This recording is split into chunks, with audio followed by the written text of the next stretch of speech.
Oi, pessoal, bom dia, tudo bem? Bom dia, Janara.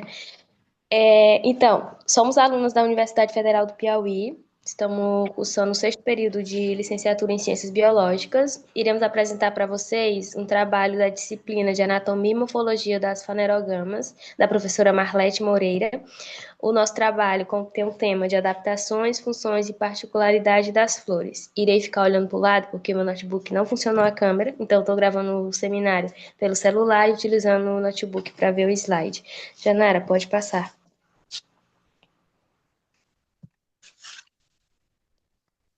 Trouxemos para vocês uma pequena introdução sobre as flores.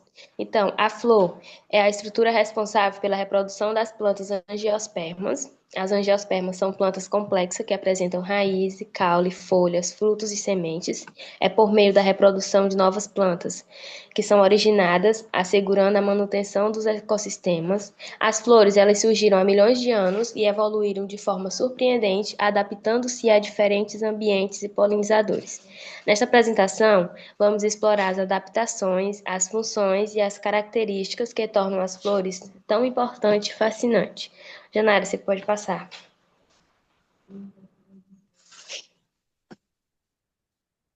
Então, aqui temos uma imagem com uma flor e todas as suas partes e as explicações.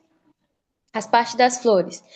Uma flor completa, ela apresenta as seguintes estruturas: o estame, o carpelo, as pétalas, as sépalas, o receptáculo e o pedículo. O que é o estame? O estame é a estrutura masculina da flor, onde localizam-se o filete e a antera. O carpelo é a estrutura feminina da flor, formada pelo estigma, o estilete e o ovário. Pétalas são folhas modificadas e coloridas com a função de atrair os polinizadores. O conjunto de pétalas é chamado de corola. Sépalas, localizada abaixo das pétalas, geralmente de coloração verde. Esse conjunto de sépalas é chamado de cálice. O receptáculo é a base da flor, onde as pétalas e outras partes se encaixam, ligando a flor ao caule. O pedístilo é o caule que sustenta uma única flor dentro da inflorescência. Janara, pode passar. As adaptações das flores. As flores, elas são mestres em se adaptarem para atrair os seus polinizadores. Elas fazem isso através da cor, do tamanho, do cheiro. E essas adaptações, elas garantem que elas se reproduzam e continuem colorindo o mundo. Então, aqui temos uma pequena explicação das adaptações. As plantas com flores se caracterizam por uma imensa diversidade de flores de diferentes formas e tamanhos. Essa diversidade ela surgiu na adaptação à seleção imposta por diferentes polinizadores, incluindo abelhas, moscas, borboletas, beija-flores, morcegos ou roedores. Essa interação é fundamental para a reprodução das plantas e, consequentemente, para a manutenção da biodiversidade e dos serviços ecossistêmicos que sustentam a vida na Terra. Janara, pode passar.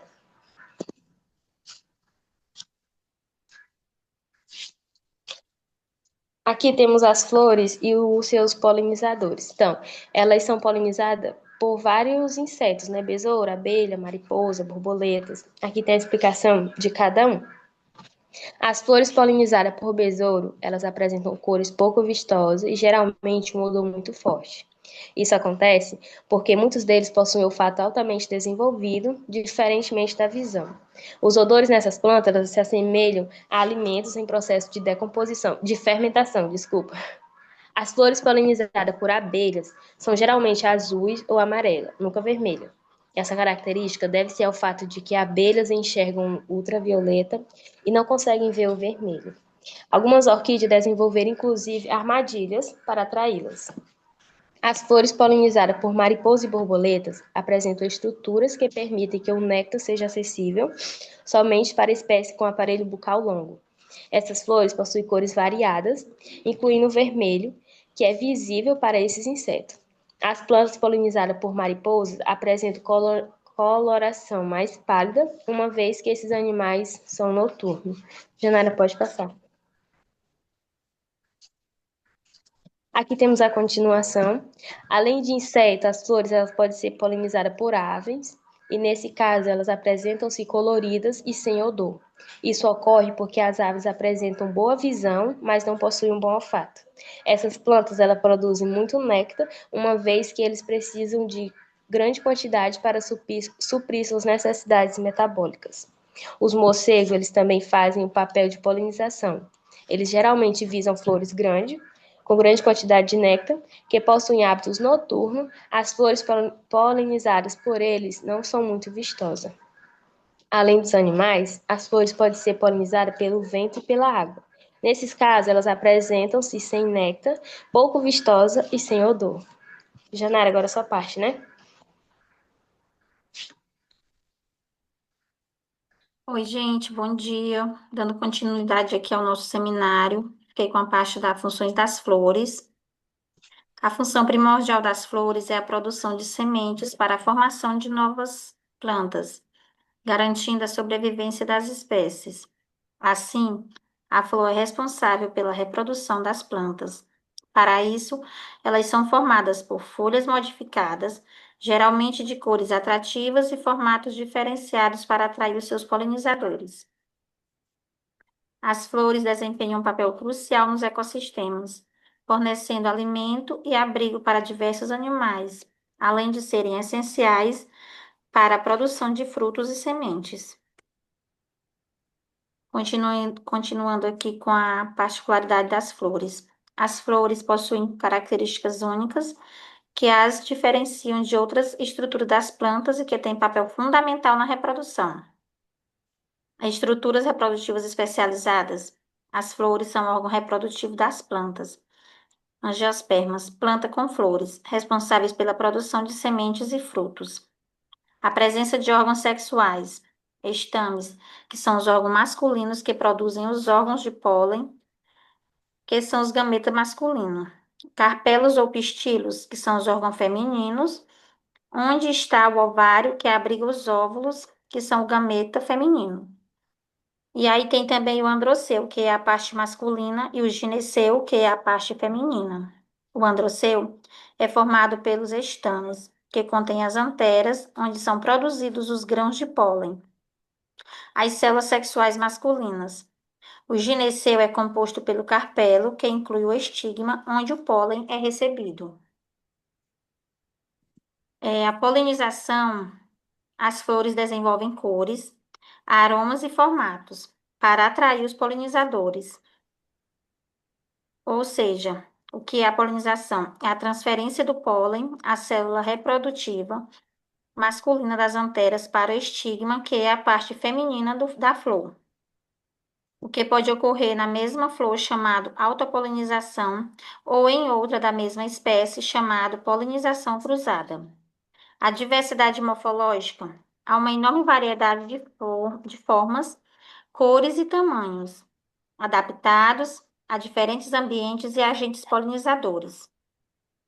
Ou seja, as flores possuem diferentes formas, simetrias e composições de suas partes, como as sépalas, as pétalas, os estames e os carpelos. E essa variedade pode ser observada na simetria radial, bilateral ou assimétrica. Ciclos de vida e sincronização. Algumas flores se abrem em horários específicos do dia ou em certas épocas do ano, adaptadas ao comportamento dos polinizadores ou às condições ambientais. A sincronização da floração pode ser influenciada por fatores ambientais, como a luz e a temperatura, variando conforme o tipo de planta. E uma curiosidade que a gente pode observar sobre as flores é uma flor conhecida como a dama da noite. Ela floresce apenas durante a noite, emitindo um aroma forte e adocicado para atrair os polinizadores noturnos.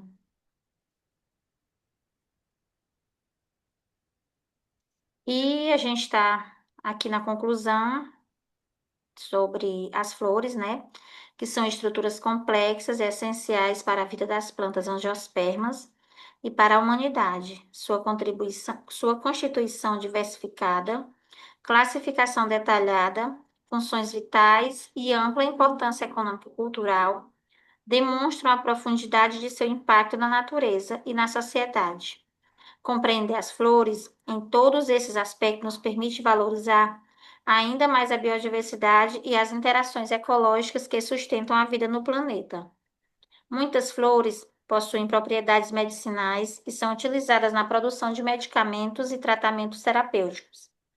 Flores como a camomila, a lavanda e a calêndula são conhecidas por seus efeitos calmantes, anti-inflamatórios e cicatrizantes, contribuindo para a saúde e o bem-estar humano.